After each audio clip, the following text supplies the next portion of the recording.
तो आदाब, नमस्कार, गुड इवनिंग, सत श्री अकाल। एक बार फिर आप तमाम लोगों का स्वागत है क्राइम तक की कहानी के इस एपिसोड में। उम्मीद है पूरी फैमिली अच्छी होगी, अपना ख्याल रख रही होगी।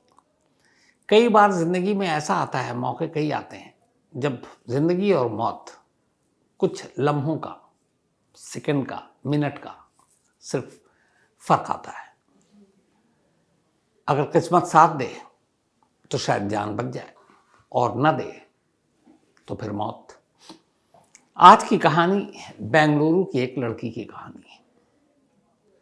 अगर उस रात किस्मत ने उसका साथ दिया होता, पुलिस की वैन बराबर से गुजर रही है, वो लड़की एक कार के अंदर है, उसके मुंह पर हाथ है, पेट पर चाकू रखा हुआ है और कार के अंदर सिर्फ 2 लोग हैं।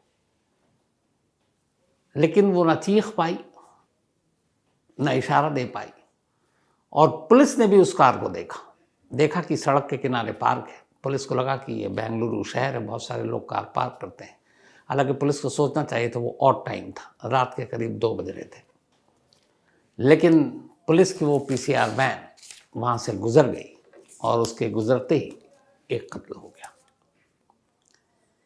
कहानी बेंगलुरु की है और ये वो कत्ल है जिसने बेंगलुरु में उस वक्त इतना हंगामा मचाया कि पूरे देश तक इसकी गूंज सुनाई दी थी। निर्भया से पहले की ये दूसरी निर्भया की कहानी थी और इत्तेफाक से ये भी दिसंबर का महीना था। निर्भया 16 दिसंबर को हुआ, ये 13 दिसंबर की बात है। बेंगलुरु में एक लड़की रहा करती थी। 1977 में उसका जन्म हुआ, लेकिन उसकी पैदाइश के हफ्ते भर के अंदर, एक रोज़ घर के अंदर ही उसके फादर जो है वो स्टोव पर कुछ बना रहे होंगे, स्टोव फट गया और उनकी मौत हो गई। चंद दिनों की थी जब पिता की मौत हो गई। परिवार में और कोई नहीं, सिर्फ एक माँ थी। माँ हिम्मत नहीं हारी, उसने बिना बाप की अपनी बेटी को पूरी मेहनत से पाला, शिद्दत से पाला, खुद सब कुछ किया, मेहनत की, नौकरी की और अपनी बेटी को बहुत अच्छी तालीम दिलाई, अच्छे स्कूलों में भेजा, फिर अच्छे कॉलेज में भेजा। नतीजा ये हुआ कि वो पढ़ लिख कर एक सही मकाम पर पहुंच गई। इसके बाद जब उसकी पढ़ाई ख़त्म हुई तब उसने एक मल्टीनेशनल कंपनी में एक बीपीओ को ज्वाइन किया और वहाँ वो काम करने लगी। इत्तेफाक से उसी बीपीओ में एक लड़के से उसे प्यार हो गया और फिर उसने उससे शादी कर ली। अब ज़िंदगी खुशहाल थी, माँ भी खुश थी कि उसकी बेटी अब सही जगह पर है, सेट हो गई है, शादी हो गई है और ज़िंदगी में सब कुछ ठीक चल रहा था। लेकिन 13 दिसंबर 2005 से पहले तक, क्योंकि 13 दिसंबर की वो मनहूस रात जब आई तो उस माँ की पूरी दुनिया ही पलट गई, क्योंकि उस माँ के लिए सिर्फ उसकी बेटी ही उसकी दुनिया थी। एक मल्टीनेशनल कंपनी में बीपीओ में काम कर रही थी वो लड़की। नाम मैं इसलिए नहीं ले रहा हूँ क्योंकि वो एक रेप विक्टिम भी थी। तो बीपीओ में अक्सर कई शिफ्ट लगती है, नाइट शिफ्ट भी लगा करती थी और नाइट शिफ्ट जो थी वहाँ पर वो करीब 2 बजे के बाद थी। लेकिन कंपनी इस बात का ख्याल रखती थी कि नाइट शिफ्ट में जो भी लोग आएंगे उनको कंपनी कैब भेजेगी, कैब से आएगी, कैब से जाएंगे। तो इसे भी कैब मिला करता था जब नाइट शिफ्ट हुआ करती थी। 13 दिसंबर 2005 की वो रात थी। बीपीओ में काम करने वाली ये लड़की ठीक 2 बजे, अच्छा कैब पे चूँकि नाइट शिफ्ट इतनी कर चुकी थी कि सारे ड्राइवर लगभग मालूम थे, उनके नंबर तक थे कि भैया लेट हो रहा है, आप आ जाओ, यही बातें होती हैं। उस रात भी एक ड्राइवर था, उसका नाम था शिव कुमार। उम्र करीब 30-32 साल रही होगी। शिव कुमार कई बार उसे छोड़ चुका था, ऑफिस से घर, घर से ऑफिस, लेट नाइट शिफ्ट, बाकी भी फीमेल एम्प्लॉय को छोड़ा करता था। उस रात 2 बजे वो पहुंचा और अपने मोबाइल से उसने फ़ोन किया। उसने कहा मैं नीचे हूँ, दीदी आ जाओ। उसने कहा ठीक है भैया आती हूँ। नीचे आई, कार में बैठी। अब ऑफिस जाना है, तमाम काम, इंसान वही रूटीन और वही रूट, तो सब कुछ एक जैसा होता है। तो वो कहीं खो गई इस दौरान में। जब उसको लगा कि अब थोड़ी अलर्ट हुई, चौकन्नी हुई, तो उसने देखा कि ये वो रास्ता नहीं है जिस रास्ते से मैं बीपीओ ऑफिस जाया करती हूँ। उसने उससे पूछा कि भैया ये किधर? तो उसने कहा नहीं, एक और पिक करना है को किसी को। तो उसने कहा ऐसा तो कभी हुआ नहीं। उसने बोला आज 1-2 ड्राइवर छुट्टी पर है। उसे लगा नॉर्मल बात है। तभी अब गाड़ी शहर के सुनसान इलाकों की तरफ घूम चुकी थी। रात करीब 2 बजे से ज़्यादा का वक्त था। ऐसी एक जगह पर, अच्छा चूंकि जब भी वो आती थी हमेशा ड्राइवर के बराबर की सीट पर बैठा करती थी, तो उस दिन वो ड्राइवर के साथ बैठी हुई थी। जब सुनसान रास्ते पर गाड़ी पहुंची, अचानक शिव कुमार ने एक चाकू निकाला, चाकू उसके पेट पे लगाया और बोलना, चीखना मत वरना चाकू अंदर डाल दूंगा। अब वो घबरा गई अचानक। इसके बाद वो उसके साथ कुछ हरकतें करने लगा।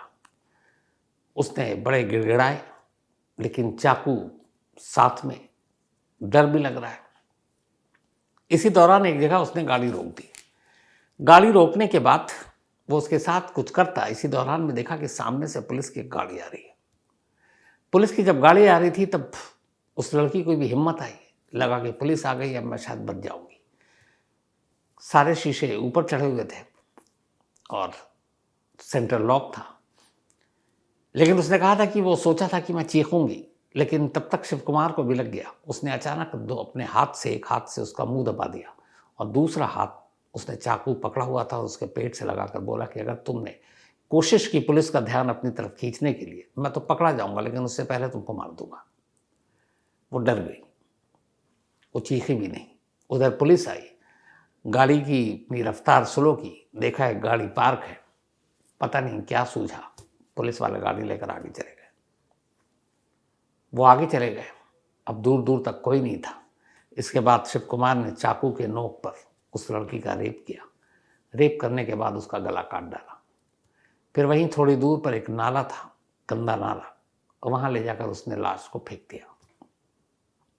ये सब करने के बाद वो लौट गया, सीधे अपने घर गया, दफ्तर नहीं गया।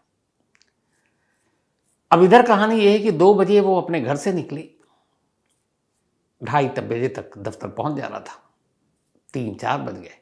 अमूमन जब वो ऑफिस पहुंचती थी तो अपनी माँ को एक टेक्स्ट करती थी। अच्छा, नाइट शिफ्ट में हमेशा माँ जो है तभी सोती थी जब उससे बात हो जाए, लेकिन रात को टेक्स्ट नहीं आया। माँ को लगा कि शायद बिजी होगी और माँ को भी नींद आ गई। सुबह हो गई, माँ ने देखा कोई मैसेज नहीं, कोई कॉल नहीं। माँ ने कॉल किया, मोबाइल बंद। उसने दफ्तर फ़ोन किया कलीग को, हस्बैंड से पूछा, बोला वो तो आज दफ्तर ही नहीं आए। अब ये पहली बार था लाइफ में कि जब वो इस तरह से बिना बताए हुए अपने सुपीरियर, अपने बॉसेस को इन्फॉर्म किया दफ्तर नहीं आए थे। अब सभी लोग घबरा गए, ढूंढने लगे। पता चला रात को किसने पिक किया था। यहीं पे एक कहानी पता चली। पता चला उस रात एक दूसरे ड्राइवर को पिक करना था और जिसकी रोस्टर ड्यूटी लगी हुई थी, उसको बुलाया गया कि भैया तुमने किया, कहाँ है? तो उसने कहा मैं तो पिक किया ही नहीं, मुझे कहा गया था, लेकिन जब मैं घर पहुंचा तो पता चला कि वो तो निकल गई है और वो किसी और कैब में चली गई है। अब ये बड़ा अजीब था कि वो जबरन तो गाड़ी में बैठ नहीं सकती, इसका मतलब है कोई ऑफिस की गाड़ी थी। तो यहाँ ये हुआ कि जो भी ड्राइवर था वो ऑफिस का था, लेकिन उसकी ड्यूटी नहीं थी। तो वैसा कौन ड्राइवर है जो बिना ड्यूटी के इतनी दरिया दिली दिखाते हुए घर पहुंच गया था? अब सुबह होते होते मिसिंग की रिपोर्ट, अब उसको ढूंढा जा रहा है। इधर अखबार में खबर छप गई कि एक बीपीओ की लड़की गायब है, लेकिन अभी तक मामला इतना बड़ा नहीं था। अब ये था कि पता नहीं कहीं हो, शायद लौट आए। इधर अब टीवी पे खबरें चल रही हैं कि बीपीओ की एक लड़की गायब, रात को इस तरीके से कंपनी पे भी उंगली उठा रही है, नाइट शिफ्ट, ये वो, सिक्योरिटी, विमेन सेफ्टी, सबकी बातें हो रही है, लेकिन उसका कुछ पता नहीं चल रहा है। इधर शिव कुमार जो है वो घर पहुंच गया। घर पहुंचने के बाद अब वो घर पे, और सुबह उसने उठकर टीवी खोला, देखा कोई खबर कहीं तो नहीं है। उसने देखा कि एक बीपीओ की लड़की की मिसिंग की रिपोर्ट आ रही है। वो कहीं नहीं भागा, घर पे बैठा हुआ और पूरा दिन टीवी पे खबर देखता रहा। अगला दिन आ गया, अगले दिन भी कहीं नहीं गया, पूरे दिन टीवी पे खबर देख रहा है। दफ्तर गया नहीं वो, लेकिन जहाँ घर है वहाँ से भागा भी नहीं। 3 दिन बीत गए, 3 दिन तक लड़की की खबर मिली ना कुछ, और वो 3 दिन तक न्यूज़ देखता रहा और उसे ये एहसास हो गया कि न लाश मिली है, न ये पता चला है कि किसने पिक किया, कौन कातिल है। तो उसके अंदर थोड़ा कॉन्फिडेंस आ गया, अब वो घर में ही है। इधर पुलिस की इन्वेस्टिगेशन जारी है। अब सेंट्रल क्राइम ब्रांच बेंगलुरु की, उसको ये केस दे दिया गया। अब वो जांच कर रही, उसने शुरुआत से की, मोबाइल के लोकेशन, बाकी चीज़ें, 2005 का कहानी है, याद रखिएगा। अब पुलिस ने दफ्तर से शुरुआत की तो पता चला कि वो दफ्तर तो गया नहीं था। इधर कॉल डिटेल निकाला तो पता चला कि एक और नंबर उस वक्त रात को आया था। जब निकाला गया तो पता चला ये इसी बीपीओ कंपनी के एक और ड्राइवर का नाम है, उसका नाम है शिव कुमार। अब पूछा गया शिव कुमार कहाँ है, तो पता चला वो तो आ ही नहीं रहा जब से वो गायब हुई है। पुलिस का शक सीधे उसी पर। पुलिस को लगा कि वो भाग गया होगा, वो उसके गाँव और गाँव के घर के सबके नंबर निकलवा रहे हैं। जो लोकल नंबर था वो भी था एड्रेस, लेकिन पुलिस ने कहा अब कहाँ वो यहाँ होगा। एक टीम गांव की तरफ दौड़ा दी गई, बाकी मुखबिर लगा दिए गए। फिर एक पुलिस वालों का ख्याल आया चलो कम से कम घर पे झांक लेते हैं, कोई तो होगा। पुलिस घर में पहुंचती है, शिव कुमार अंदर बैठा हुआ है बेखौफ। पुलिस भी हैरान कि ये भागा क्यों नहीं है।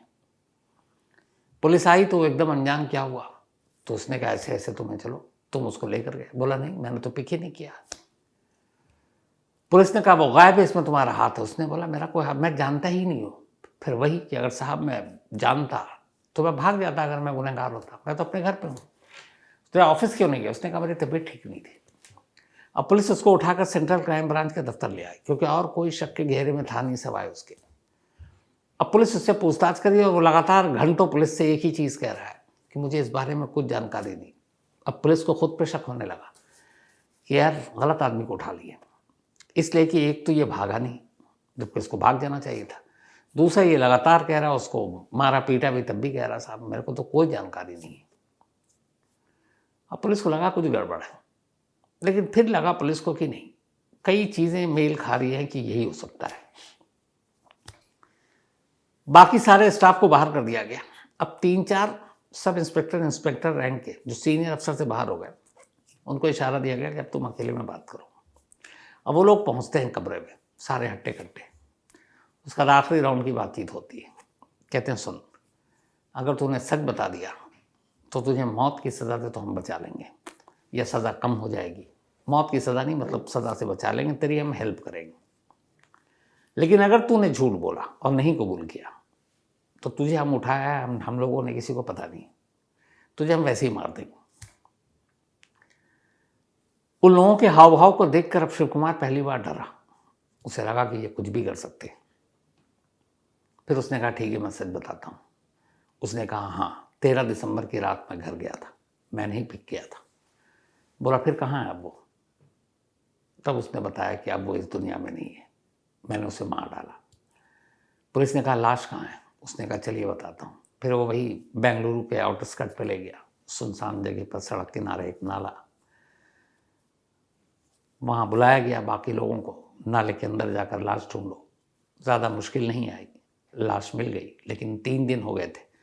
पानी में 3 दिन रहने की वजह से लाश फूल चुकी थी, लेकिन शिनाख्त करना मुश्किल नहीं था, वो लाश उसी लड़की की थी। इसके बाद पोस्टमार्टम हुआ तो पता चला कि कत्ल से पहले उसके साथ रेप हुआ था, यानी रेप एंड मर्डर का केस था ये। अब जब ये खबर अखबार में आई, रेप एंड मर्डर और बीपीओ लड़की की जो गुम लड़की थी उसकी सच्चाई, पूरे बेंगलुरु में एक ज़बरदस्त गुस्सा इसलिए कि बेंगलुरु जैसा शहर जहाँ हज़ारों नौजवान रोज़ी रोटी, चूँकि उसको सबसे बड़ा आईटी हब माना जाता है, आईटी के जितने लोग हैं नौकरी के लिए बेंगलुरु का रुख करते हैं। दिल्ली जैसे शहर तो विमेन सेफ्टी के नाम पे बदनाम है, लेकिन बेंगलुरु कम से कम नहीं था 2005 तक। लेकिन इस एक इंसिडेंट ने बेंगलुरु का चेहरा बदल दिया, सरकार पे भी प्रेशर आया। इसके बाद बहुत सारी चीज़ें हुई जो निर्भया में हुआ था कि हर BPO company late night shift में महिलाओं के लिए ये करेगी, हर कैब के साथ एक गार्ड जाएगा, बहुत सारे चीज़ें बदली। लेकिन गुस्सा भी था, फिर पूरे नेशनल मीडिया में ये खबर आई। अब उधर पुलिस ने पूछा कि अच्छा ये बताओ तुम उसी जगह पे ड्राइवर का काम करते थे, तुमने कई बार उसको छोड़ा, वो भैया बोलती थी, दीदी बोलते थे तुम, तो ऐसा क्या हुआ कि उस रात तुम्हारी ड्यूटी नहीं थी? तो उसने बोला हाँ उस रात मेरी ड्यूटी नहीं थी। फिर उसने कहानी बताई। उसने कहा कि करीब 10 दिन पहले उसकी बीवी और उसकी शादी भी कुछ वक्त पहले हुई थी,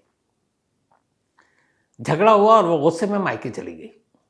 बोला 10 दिन से मेरी बीवी मेरे घर पर नहीं थी, और जब घर पर नहीं थी तो फिर मुझे लगा कि मुझे किसी लड़की के साथ ज़बरदस्ती करनी चाहिए। तो बोला मैंने ऐसे ही सोचा, फिर अचानक ख्याल आया इस विक्टिम के बारे में, क्योंकि इससे पहले वो रात को कई बार उसे छोड़ चुका था, तो कहीं ना कहीं वो उसको अच्छी भी लगती थी। तो उसने कहा लेकिन जब बीवी नहीं थी 10 दिन के लिए, तभी ये मेरे अंदर ये भावना और ये ख्याल आया। तो उस दिन मेरी ड्यूटी नहीं थी, लेकिन मुझे मालूम था कि वो कैब कितने बजे पहुंचेगी। मैं उससे पहले ही पहुंच गया और मैंने अपने मोबाइल से फ़ोन कर दिया कि दीदी नीचे आ गया हूँ, और वो गाड़ी में बैठ गई। उसके बाद मैं सुनसान जगह ले गया। मुझे ये पता था कि मैं रेप करके छोड़ूंगा तो पकड़ा जाऊंगा, क्योंकि वो गवाही दे देगी, इसलिए मेरे पास कोई रास्ता नहीं था। रेप के बाद मुझे मारना ही था और मैंने मार दिया। फिर उससे पूछा कि तुम भागे क्यों नहीं। उसने कहा मैंने ऐसा एक भी सबूत छोड़ा नहीं कि पुलिस मुझ तक पहुंचती, तो मैं इसलिए बेखौफ। और फिर दूसरा ये भी था कि मैं घर पे रहता तो कम से कम पुलिस आती भी तो मेरे फेवर में होता कि देखो ये भागा नहीं है, ये तो यहीं है, तो मैं बेकसूर हूँ। तो इसी वजह से मैं भागा नहीं, ताकि मैं अपने आप को और बेहतर सेव कर सकूँ कानून की नज़र में। अब जब ये सच्चाई सामने आई, इसके बाद पुलिस ने एक चार्जशीट तैयार की। चार्जशीट तैयार करने के बाद अदालत में पेश किया गया। जब अदालत में पेश किया गया तो ये वो मुकदमा था जिसने बेंगलुरु में उस वक्त काफ़ी सुर्खियां बटोरी थी। और फिर ये मुकदमा चलता रहा बेंगलुरु में, और उसके बाद वहाँ की लोकल कोर्ट ने अपना फैसला सुनाया। 6 अक्टूबर 2010, यानी कि 5 साल के इस इंसिडेंट के बाद 6 अक्टूबर 2010 में जो सेशन कोर्ट है उसने शिव कुमार को उम्र कैद की सज़ा दी। उम्र कैद टिल डेथ, बाहर नहीं आएगा।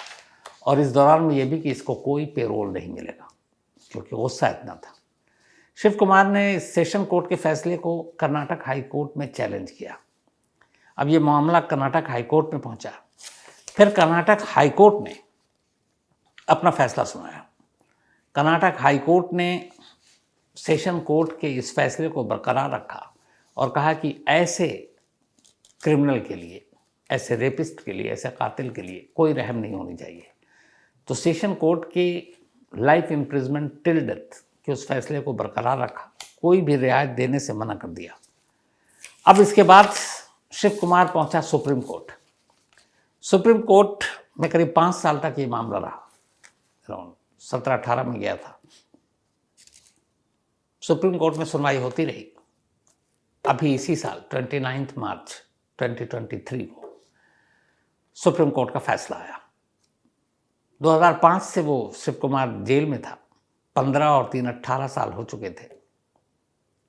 23 में ये फैसला आया। सुप्रीम कोर्ट ने सेशन कोर्ट और high court, Karnataka high court, और ये कर्नाटक हाई कोर्ट और सेशन कोर्ट में ये पहला मामला था जिसमें सेशन कोर्ट के फैसले को कर्नाटक हाई कोर्ट ने न सिर्फ बरकरार रखा बल्कि लाइफ इम्प्रिजमेंट विदाउट पेरोल। इससे पहले ऐसा फैसला कभी नहीं आया था। तो शायद लोगों के सेंटिमेंट्स को देखते हुए भी ये कड़ा फैसला लेना पड़ा था। लेकिन जब ये सुप्रीम कोर्ट में मामला पहुंचा तो 29 मार्च 2023 को सुप्रीम कोर्ट ने कर्नाटक हाई कोर्ट और वहाँ के सेशन कोर्ट के फैसले को थोड़ा सा बदल दिया।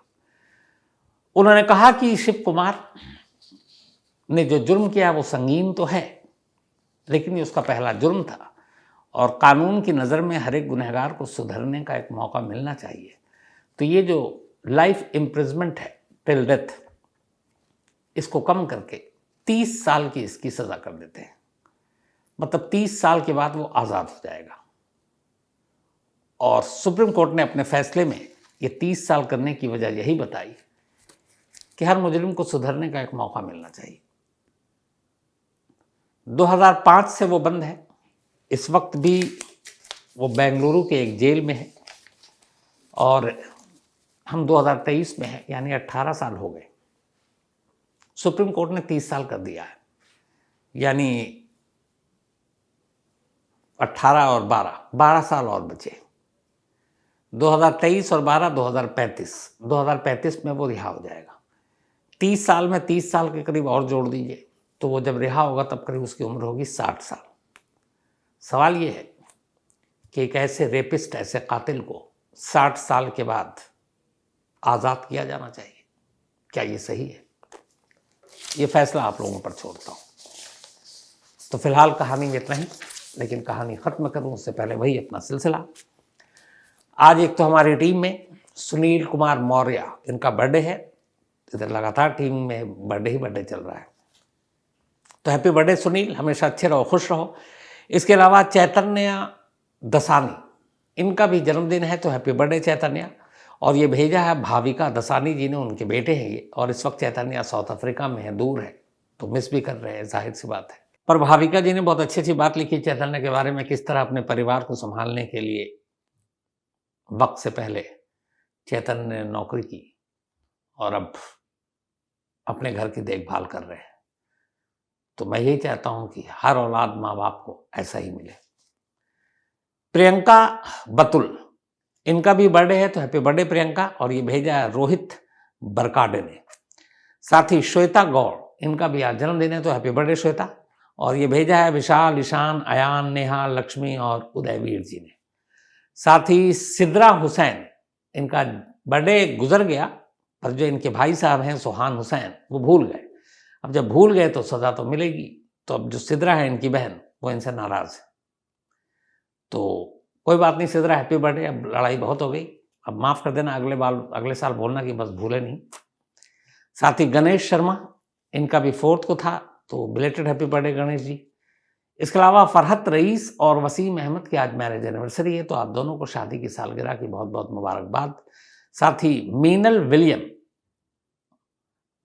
और विलियम, इन दोनों की भी आज मैरिज एनिवर्सरी है, तो आप दोनों को मैरिज एनिवर्सरी की बहुत बहुत बधाई, मुबारक, कांग्रेट्स। और ये भेजा है देविका एंड भूषण जी ने। तो आज कहानी में इतना ही।